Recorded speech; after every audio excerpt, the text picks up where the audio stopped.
નમસ્કાર વિદ્યાર્થી ભાઈઓ, ધોરણ 9 ની અંદર હિન્દી વિષયમાં આપણે 20મી કવિતા ગયા તાસની અંદર શીખ્યા। એમાં એના પ્રાસ્તાવિક, લેખક પરિચય, પંડિત ભરત વ્યાસ કે જેને હિન્દી સાહિત્યને ઘણું બધું યોગદાન આપેલું છે એ, અને એને ઘણી બધી રચનાઓ, કૃતિઓ લખેલી છે। એ કૃતિઓમાં ની શ્રેષ્ઠ કૃતિ એ આપણી આ કાવ્ય કવિતા છે। એની ગયા તાસની અંદર વાત કરી કે ધરતી કિસાન આ કાવ્ય એક ફિલ્મ ગીત પણ છે, અને એ ફિલ્મ કઈ તો કે ગાંવ કી ગોરી એ નામનું જે ફિલ્મ રિલીઝ થયું એમાં આ ગીત એ મૂકવામાં આવ્યું છે, અને એ આપણી કવિતા છે। એમાં અધૂરું જે કાવ્ય છે ત્યાં જ આપણે શીખવાનું છે ધરતી કી શાન એટલે કે ધરતીની શોભા। આ યાદ રાખવાનું છે। ધરતી કી શાન મતલબ કે એની શોભા અથવા તો એની મહાનતા એ મનુષ્ય છે। કવિનો કહેવાનો ભાવાર્થ એવો છે કે મનુષ્ય એ આ ધરતીની શોભા છે। શા માટે એનો જવાબ કવિતા છે, એટલા માટે કે ધરતીની અંદર દરેક સજીવ કરતા શ્રેષ્ઠ સજીવ મનુષ્ય છે। શા માટે તો કે એની પાસે બુદ્ધિ ક્ષમતા, બુદ્ધિ શક્તિ શ્રેષ્ઠ અને વધારે છે। શ્રેષ્ઠ, ઉત્તમ અને બહુમૂલ્ય છે। બહુમૂલ્ય એની પાસે શક્તિ રહેલી છે, અને એના જ કારણે માણસ એ બીજા સજીવો કરતા મહાન છે। ગયા તાસની અંદર એવું શીખાતા કે આ મહાનતા છે ખરી માણસ પાસે, પણ એની એક શરત છે, તો એ સરસ શબ્દો લીધા કે જો અગર તું ચાહે તો એ ધરતી કે શાન માણસ મહાન છે, વાત સાચી, પણ ચાહત અગર તું ચાહે તો, અગર તું ચાહે તો મતલબ કે તું ઈચ્છે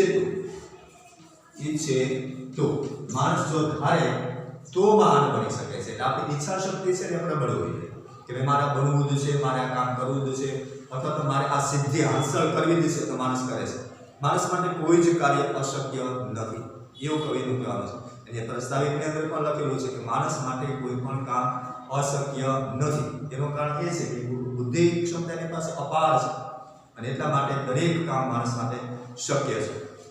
કોઈ भी काम मनुष्य के लिए असंभव नहीं है, असंभव नहीं है।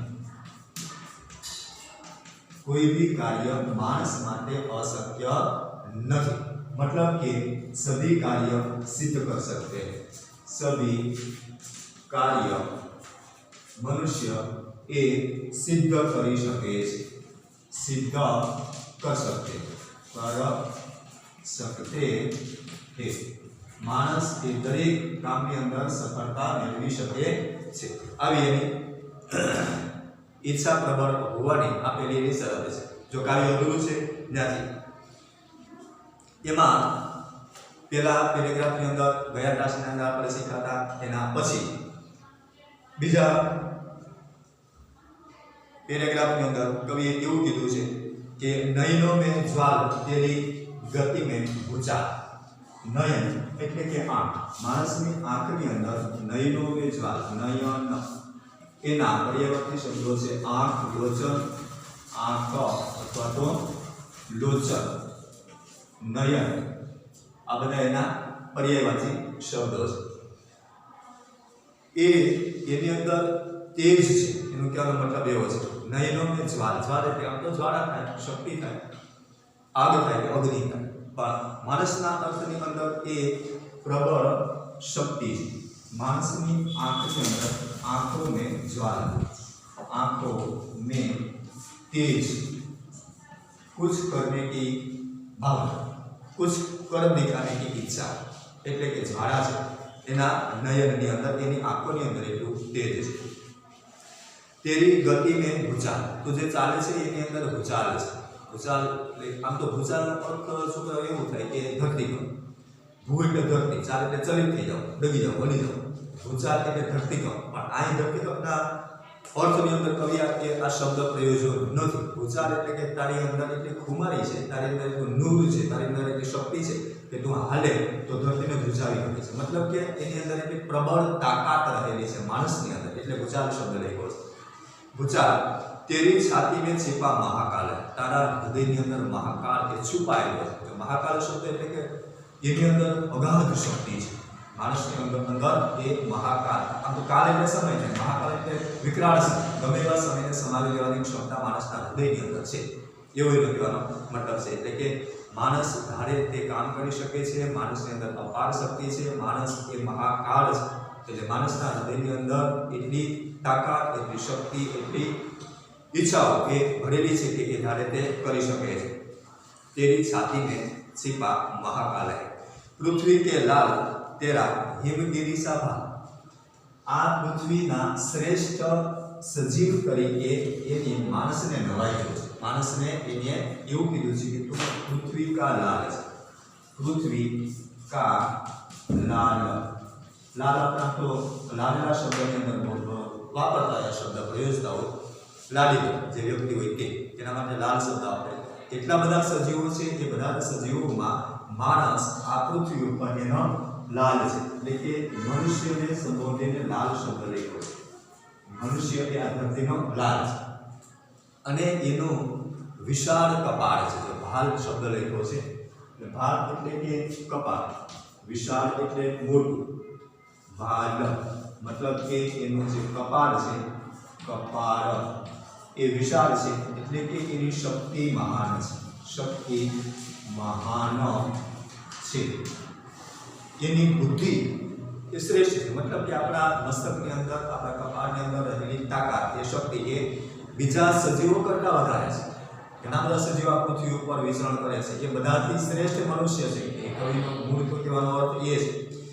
પૃથ્વી કે લાલ તેરી હિમગીરી સાભા, હિમગીરી, ગીરી એટલે પર્વત, હિમગીરી એટલે હિમાલય પર્વત, જે ઊંચા ઊંચો શિખર છે, એવું વિશાળ મોટું એનું કપાળ છે. અને એનો અર્થ એવું થાય છે કે માણસની પાસે જેમ પર્વત મોટો અને મહાન છે, એવી રીતે માણસની શક્તિ પણ વિશાળ અને અગાધ છે. એને કોઈ ડગાવી નહીં શકે. હિમગીરી પર્વતને કોઈ ડગાવી શકતું નથી. એટલે માણસની શક્તિ અડગ છે, અડગ એની શક્તિ રહેલી છે. મનુષ્યની પાસે એની તાકાત એ એટલી બધી ઉચ્ચ કક્ષાની છે કે એને કોઈ દબાવી નહીં શકે.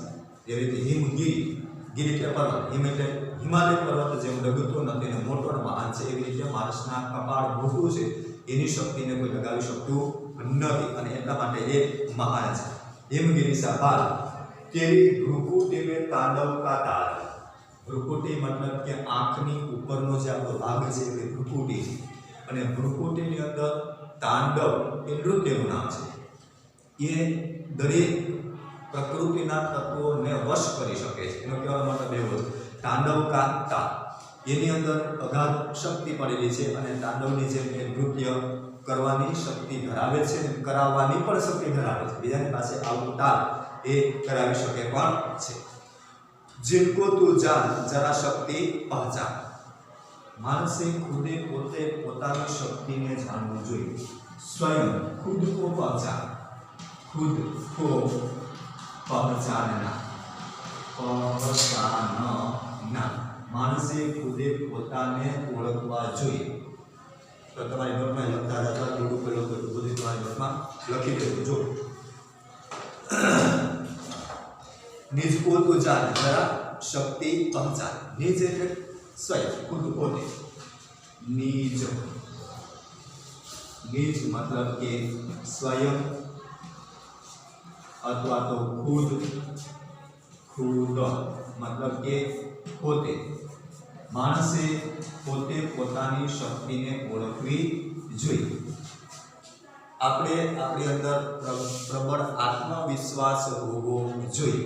આપણે અંદર આત્મવિશ્વાસ નહીં હોય, આપણે આપણી શક્તિને ઓળખતા નહીં હોય તો એ ઉજાગર નહીં થાય. આપણે આપણી શક્તિને ઓળખીએ નહીં તો એ શ્રેષ્ઠ કેવી રીતે બનશે, અથવા તો મહાન કેવી રીતે બનશે, અથવા તો આપણી બુદ્ધિ એ શ્રેષ્ઠ કઈ રીતે બનશે. એટલે આપણી અંદર પડેલી શક્તિને નિજ ખુદ પોતે જ ઓળખવાની છે, સ્વયં ઓળખવાની છે અને એ શક્તિને મહાન તરફ લઈ જવાની છે, ઉચ્ચતા તરફ લઈ જવાની છે. નિજકો તું જાન જરા શક્તિ પહચાન. માણસે પોતાની શક્તિને ઓળખવાની છે. પહચાનના એટલે ઓળખ. તેરી વાણી में युग का आह्वान है. એની શક્તિ વાણી એટલે બોલ, એની ભાષાની અંદર વાણી मतलब કે શબ્દ, બોલના અથવા તો બોલવાની શક્તિ એની અંદર રહેલી તાકાત એ પ્રબળ છે. માણસને ઈશ્વરે આપેલું વરદાન એ બુદ્ધિ છે. બુદ્ધિરૂપી ઈશ્વરે આપણને વરદાન આપેલું છે અને એના દ્વારા માણસ બોલી શકે છે.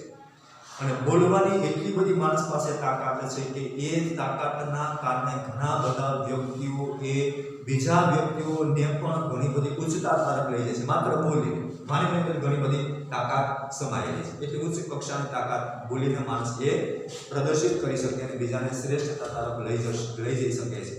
ઘણી વખત આપણે જોતા હોઈશું કે ઘણા બધા વ્યક્તિઓ, સંતો, મહંતો બોલ્યા હોય, ફકીર હોય તો એ પોતાની વાણી દ્વારા આખા સમાજ એક ઉપદેશ આપે, એક બોલ એ પોતાની વાણી દ્વારા કેટલા બધા લોકોનું જીવન એક પરિવર્તન કરી નાખે છે. જીવન એ બદલી પણ શકે છે.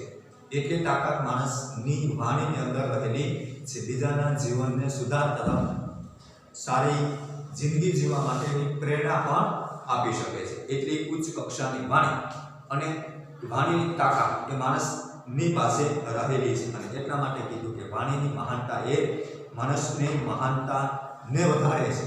બોલવાની કળા એ માણસની મહાનતાને વધારે છે. તેરી વાણી में युग का आह्वान है. તું જે બોલે છે એની અંદર સમય અને યુગ એનું આહ્વાન છે.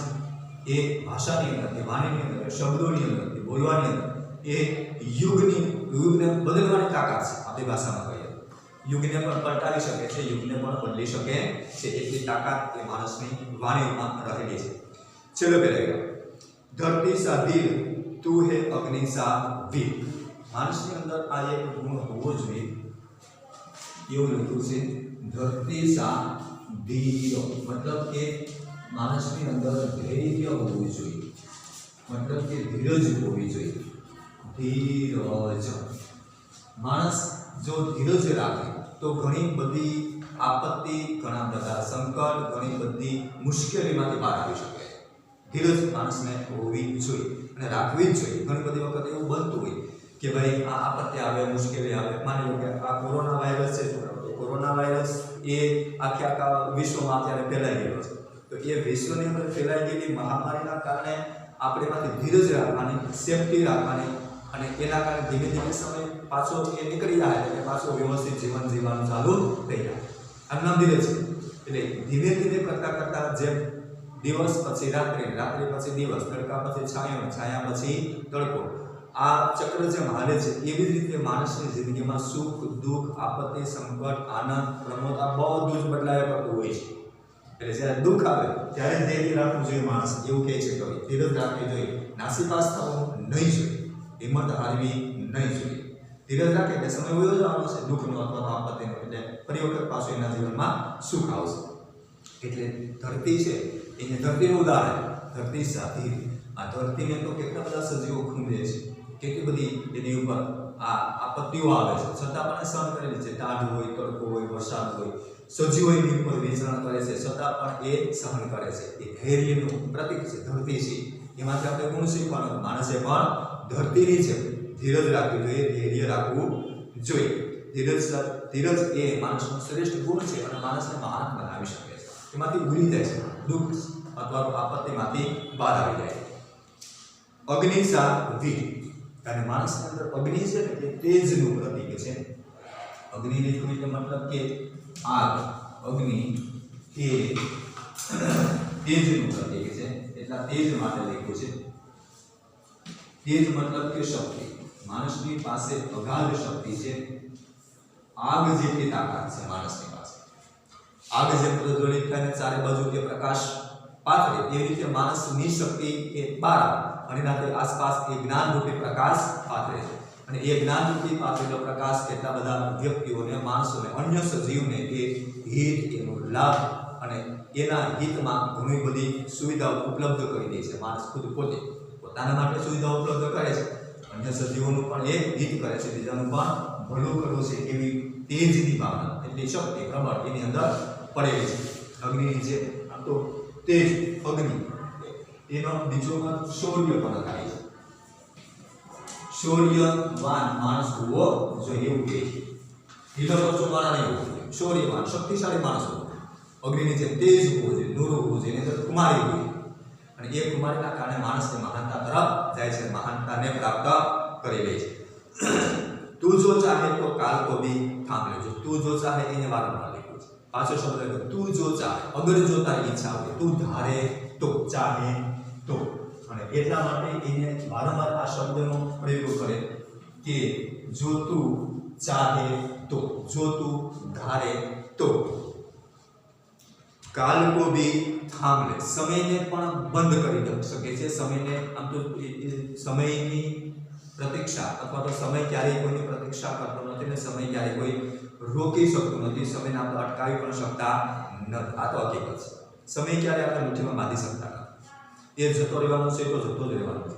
તો માણસ જો ધારે તો સમયને પણ પાબંદી બનાવેલી છે, પકડી શકે છે. મતલબ કે સમય જાતો અટકાવવાની વાત નથી, પણ એ સમયને અનુરૂપ કાર્ય કરીને સિદ્ધિ મેળવી શકે છે. એનો કહેવાનો મતલબ એવો છે કે એ સમય જાય એ પ્રમાણે કામ કરીને એમાં એ સિદ્ધિ હાંસલ કરી શકે છે. એટલા માટે અહીંયા લખ્યું છે કાલ કો ભી થામ, સમયને પણ એ પકડી શકે છે, થામી લે છે અને એમાંથી એ સિદ્ધિ હાંસલ કરે છે. જેવો સમય એ પ્રમાણે એ સિદ્ધિ મેળવી શકે છે. પાપો કા પ્રલય રૂકે, પશુતા કા શીશ ઝુકે. માણસ જો મહાન બને, માણસ પોતાના વિચારોથી આ બધી જ પ્રોસેસ કરે, મહાન તરફ જાય તો ધીમે ધીમે કરતા કરતા માનવતા આવે. અને માનવતા આવે એના કારણે પાપ એ નાશ પામે. પાપો કા વિનાશ. પછી કોઈ પાપ કરશે ને, કેમ કે દરેક વ્યક્તિ પોતાની મહાનતા, પોતાની શક્તિ, પોતાની નીતિ આ બધું જ જાણે છે. પછી કોઈ અધર્મ, અનીતિ, અનાચાર કે દુરાચાર નહીં કરે અને એના કારણે માણસ એ સઘળા પાપોનો વિનાશ કરશે. વિનાશ કરવા, પાપોનો વિનાશ કરવા માટે માણસે પોતાના સ્વયંને ઓળખવાની, આગળ જ વાત કરી દીધી, માણસે ખુદે પોતાને ઓળખવું જોઈએ કે મારી અંદર આવી તાકાત પડેલી છે, શક્તિ પડેલી છે, એટલે મારે ક્યારે કોઈ ગુરુ તો કામ નહીં જ કરવું, એમાંથી બચવું, જેથી કરીને એ પુણ્ય તરફ વળશે, પાપ તરફ નહીં જાય અને પાપનો વિનાશ કરશે. પાપો કા પ્રલય, તો પ્રલય એટલે વિનાશ કરવો. પ્રલય એવું શબ્દ લખ્યો છે. પ્રલય કરવું મતલબ કે વિનાશ, વિનાશ કરવો, નાશ કરવો.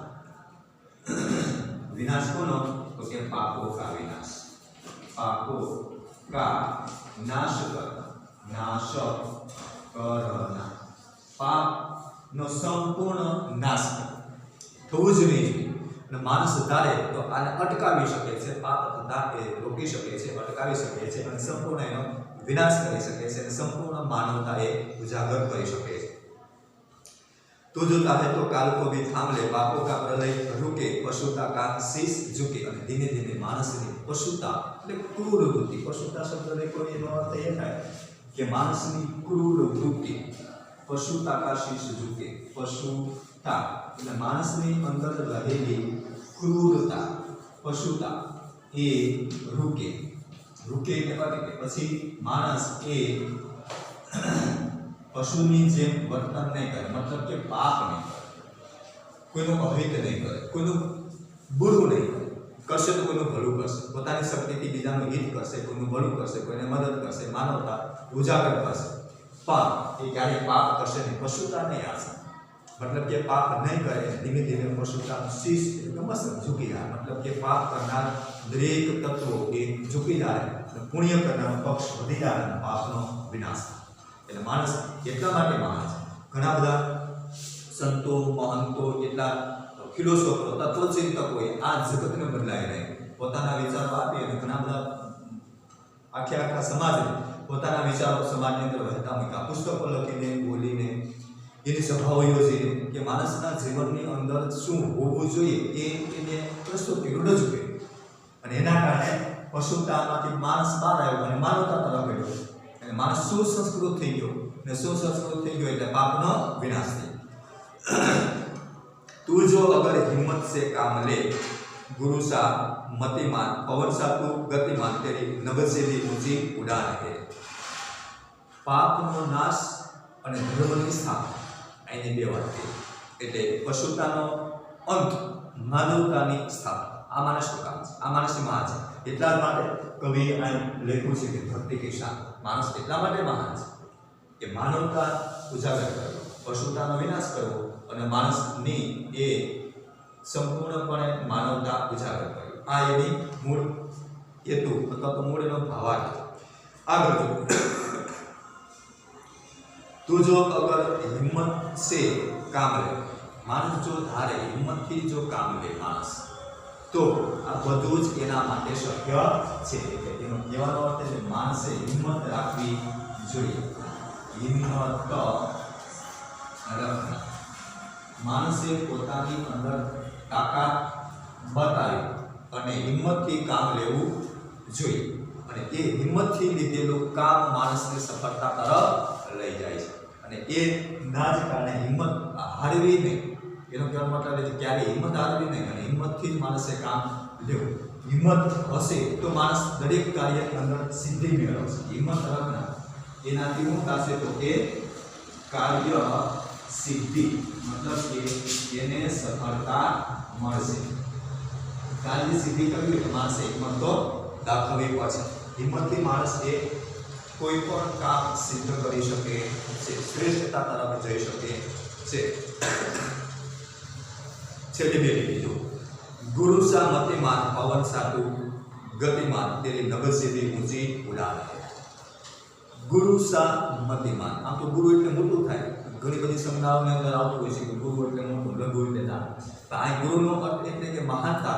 માણસના વિચારો એ ગુરુની જેમ શ્રેષ્ઠ, ઊંચા અને મહાન બને. દરેક કામ છોકરા આપણું એ આપણા વિચારો પર નિર્ભર હોય છે. આપણે કેવા વિચાર કરીએ એ પ્રમાણે આપણું કામ હશે. જેવું આપણે વિચારશું એ જ પ્રમાણે આપણું કામ હશે.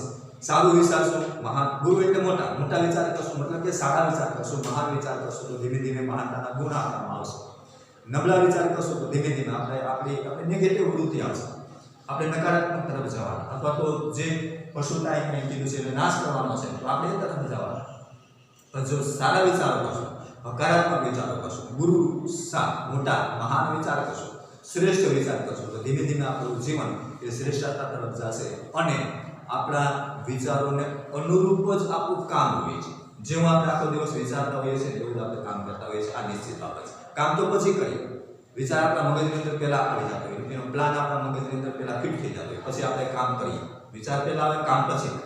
એટલે ગુરુ સા મોટા, મહાન, શ્રેષ્ઠ, સારા અને શુભ વિચારો કરીએ તો માણસે મહાનતા પ્રાપ્ત કરે છે.